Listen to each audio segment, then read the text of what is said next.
cenk, cihat, şehadet. Cenk, cihat, şehadet. Cenk, cihat, Şehadet. Cenk, cihat, şehadet. bir. Allahu Ekber.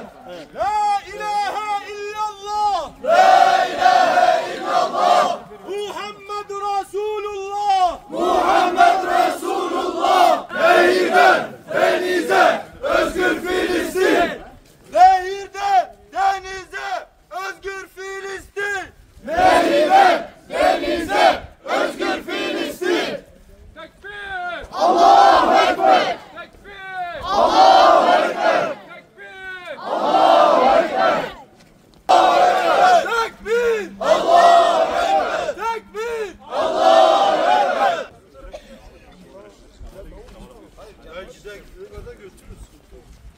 Gittiği kadar gelsin.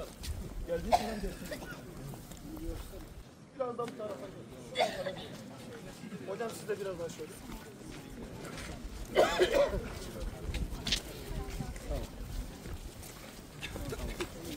Bebekler ölürken sessiz kalmayız.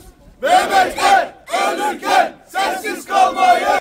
55 bin şehit verdik ve bu şehitlerimizin %70'ini kadın ve çocuklar oluşturuyor. Sayılarla verdiğimiz bu veriler ne kadar da büyük bir insanlık dramıdır. Farkında mıyız?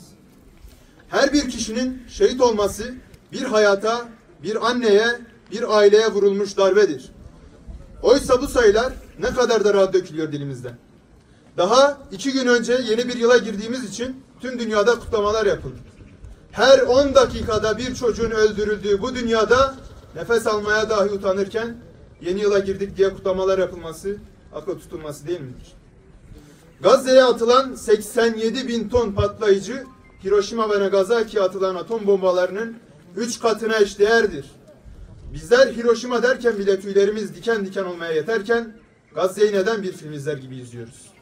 Savaş başladığından beri ne kadın ne çocuk dinlemeyen bu Nazi zihniyetli katil İsrail, ibadethanelerin dokunulmazlığı bir yana 810 tane cami, 3 kiliseyi yok etti. Mezarlıklar tahrip edildi, cenazeler kaçırıldı. Sağlık tesislerinin korunması ilkesi hiçe sayılıp 34 hastane, 80 tıp merkezi saldırılarla devre dışı bırakıldı. 132 ambulans hedef alındı, yıkılmadık bina bırakmayan bu katiller bu sefer mülteci kampındaki çadırlara saldırıyorlar. Çadırlara yapılan bombardımanların sonucu birçok insan yanarak şehit oldu. Bu saldırılardan korunan Gazze halkı bu sefer açlık ve soğuk hava şartlarıyla karşı karşıya kalıyor. Hava şartları nedeniyle birçok çadırı su basıyor. Gazze'li kardeşlerimiz ısınma ve barınma ihtiyaçlarını karşılayamıyor. Geçen hafta 7 bebeğin soğuk ve açlık yüzünden şehit olduğunu üzülerek müşahede ettik. İşgalci Siyonist İsrail şimdiye kadar Gazze'de birçok hastaneyi içinde sağlık çalışanları ve siviller varken tahrip etti. Son olarak Gazze'nin kuzeyindeki tek kalan Kemal Advan Hastanesi'ni içinde tedavi gören yaralılar varken silahlı saldırı ve bombardımana tuttu. Bu süre zarfında Kemal Advan Hastanesi personelleri ve Doktor Hüssam Ebu Safiye hastaları tedavi etme uğruna açlık, baskı, bombardıman ve tehditler de olmak üzere en zorlu şartlara katlandılar.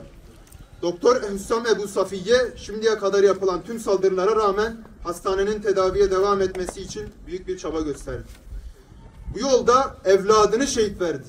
Son olarak bu alçakça saldırılara dayanamayıp işgalci İsrail tanklarına karşı ölümü göze alıp yürürken gözaltına alındı ve akıbeti henüz bilinmiyor. Ailesi Doktor Hüssam için yaptığı açıklamada yaşayan her vicdana, her uluslararası kurum ve kuruluşa acilen harekete geçmeleri için çağrıda bulundu. Gazze'de bunlar yaşanırken tüm dünyanın büyük bir tepki vermesini beklerken bebek katili Netanyahu dakikalarca alkışa tutuldu. Vicdan sahibi herkes Batı'nın ve Amerika'nın maskelerini düşürmelerine şahit oldu. Bunlar yaşanırken boykot çağrımıza hiçbir şekilde kulak asmayan Müslümanlarsa imanlarının, insanlarsa vicdanlarının gereğini yapmamıştır. Gazze'deki soykırımı 455 gündür geride bırakırken hala katil İsrail'i maddi ve manevi boykot etmeyenlere, bu konuda hiçbir tavır sergilemeyenlere sesleniyoruz. Harekete geçmek için hala neyi bekliyorsunuz?